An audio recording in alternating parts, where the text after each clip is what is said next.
Première étape, la maison natale du chanteur, où il vit le jour le 22 octobre 1921.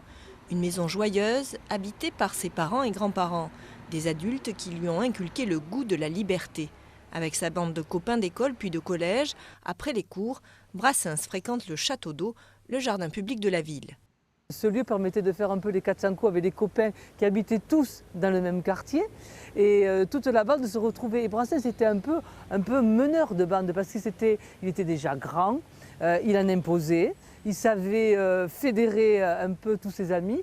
Mais c'est au collège que Brassens va devenir le poète que l'on connaît, grâce à un professeur de français atypique qui lui fait découvrir la littérature. Là, Brassens vient la révélation. C'est une révélation et il se met à feuilleter et à lire de nombreux poètes. Et là, il commence sur les bancs du collège de Sète à écrire. À 18 ans, Brassens quitte Sète pour Paris. Mais c'est entre l'étang de Thau et la Méditerranée, paysage chéri de son enfance, qu'il se fera enterrer au cimetière Pie, qui depuis 30 ans reçoit la visite de milliers d'admirateurs, jeunes ou moins jeunes, pour qui l'homme à la pipe et à la guitare fait partie de leur vie.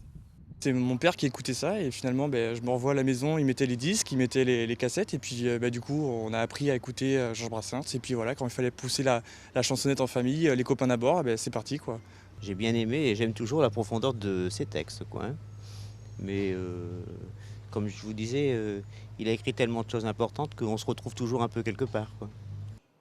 Depuis 1991, plus d'1 million de personnes ont franchi l'entrée de l'espace Brassens de Sète pour y retrouver textes, pochettes de disques de celui qui, en 14 albums, de 1952 à 1976, a créé un style unique, fait de mélodies simples et de textes parfois provocateurs, mais toujours d'une grande puissance littéraire.